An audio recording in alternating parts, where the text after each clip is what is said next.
नमस्कार, स्वागत है आप सभी का हमारे इस विशेष कार्यक्रम में।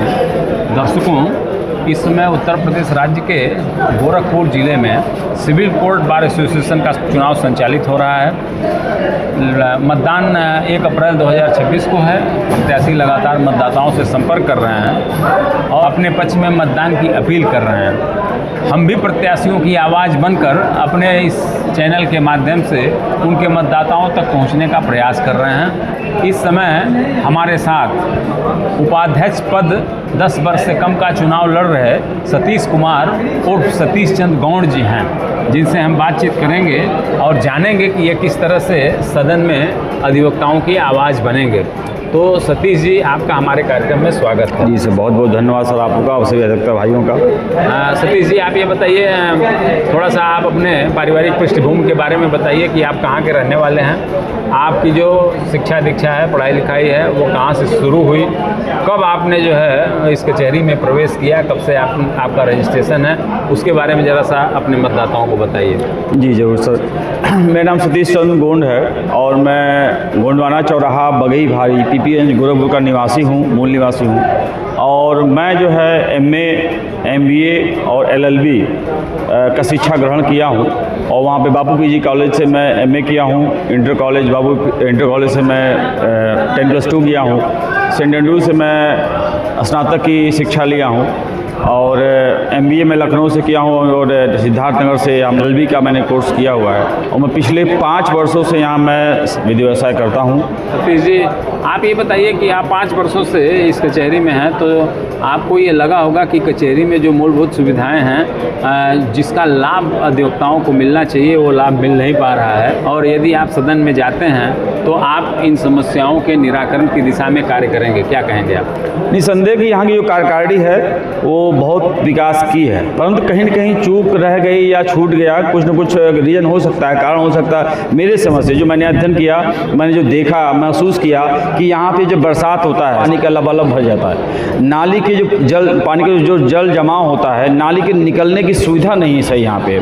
तो इसमें कहीं न कहीं बार को इंटरफेयर करना चाहिए और संबंधित कर्मचारियों से यहाँ पे नाली की सफाई करवा करके और स्वच्छता का ध्यान देना चाहिए, क्योंकि जब ये परिसर स्वच्छ रहेगा तो अधिवक्ता स्वच्छ रहेगा, क्लाइंट स्वच्छ रहेंगे और हम लोग शांति से सुख से अपना विधि व्यवसाय कर सकेंगे। तो इसलिए यहाँ पे कुछ छिड़काव और दवाइयाँ, चूना और ये डस्टबिन वगैरह होनी चाहिए। दूसरी बात सर, गेट नंबर 2 जो हमारा मेन गेट माना जाता है, गेट नंबर 2 में काफ़ी यहाँ अधिवक्ता और क्लाइंट्स यहाँ इंटर करते हैं। यहाँ पे शौचालय की सुविधा यहाँ पे बिल्कुल नहीं है। अगर मुझे अवसर मिला तो गेट नंबर 2 पे मैं शौचालय का निर्माण करने के लिए लड़ाई लड़ूंगा और शौचालय बनवा के रहूँगा। दूसरी बात सर, जो हमारे अधिवक्तागण हैं उनकी जो स्वास्थ्य की सुविधा है, यहाँ पे हर 3 महीना में जाँच होनी चाहिए, की दवा भी फ्री में होनी चाहिए। और अगर ये दुर्भाग्य से हमारे अधिवक्ता बंधु को डेथ कर जाते हैं तो कम से कम 2 लाख रुपए का उनको मुआवजा मिलना चाहिए। कोर्ट में देख लीजिए सर, कोर्ट चालक कितनी गंदी पड़ी, काम कराने की भी जिम्मेदारी बार को लेनी चाहिए। उसके बाद फिर सर, अगर अधिवक्ता का कहीं जन्म दिवस होता है किसी अधिवक्ता का, तो एक नोटिस बोर्ड पे, जो यहाँ की बार का नोटिस बोर्ड है, वहाँ पे लगना चाहिए कि इस अधिवक्ता का जन्म दिवस है, उसको बधाई देना चाहिए, ताकि अधिवक्ता को लगे कि हमारे एक परिवार जो है हमारी छोटी छोटी बातों का ध्यान देती है। यहाँ पे जो एक्सीडेंटल केसें होती हैं, अधिवक्ता का किसी एक्सीडेंट हो जाता है, देखता हूँ मैं बहुत हिला हवाली होता सर, कि कुछ अधिवक्ताओं को नज़रअंदाज कर दिया जाता है, उनको सुविधा इसमें पीड़िता मैं भी हूँ सर। मेरा भी सर एक्सीडेंट हुआ था और मुझे भी उस सुविधा से वंचित रखा गया। हर महीने में एक आम बैठक होनी चाहिए जिसमें अधिवक्ताओं से पूछना चाहिए कि क्या आपकी समस्या है, कैसे मैं समाधान कर सकूँ। ट्रैकिंग करना चाहिए कि अगर आपने पिछले में समस्या बताया उसका समाधान हुआ कि नहीं हुआ, ये सब चीज़ें सर होनी चाहिए। युवा अधिवक्ताओं को आर्थिक रूप से स्वावलंबी बनाने की दिशा में क्या किया जाना चाहिए, क्या कहेंगे आप?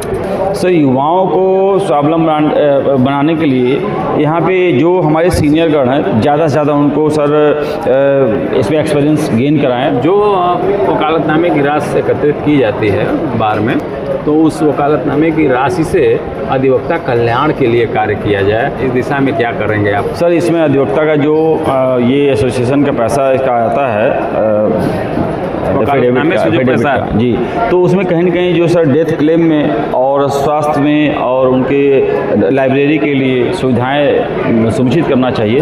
सतीश जी, यहाँ का अधिवक्ता मतदाता आपको अवश्य ही उपाध्यक्ष पद पर चुने, 10 वर्ष से कम के उपाध्यक्ष पद पर चुने, क्यों, क्या अपील करेंगे, क्या कहेंगे? सर, मैं सभी अधिवक्ता बंधुओं से, हमारे गुरुजन जो हैं, हमारे समकक्ष जो साथी है, भाई बहन हैं हमारे अधिवक्तागण, मैं उनसे निवेदन करना चाहता हूं कि हमें आप जो है 10 वर्ष से कम में चुन करके वहाँ सदन में भेजें, क्योंकि मैं आपकी आवाज़ को दबने नहीं दूंगा। मैं आप लोगों के साथ कदम से कदम मिला के चलूँगा, किसी का शोषण मैं होने नहीं दूंगा, मैं वहाँ पे खुल के आवाज़ उठाऊंगा।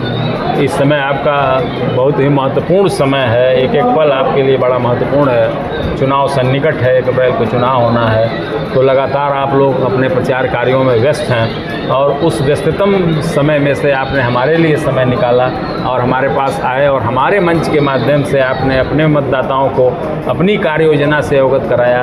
आप यहाँ आए, इसके लिए आपको बहुत बहुत धन्यवाद।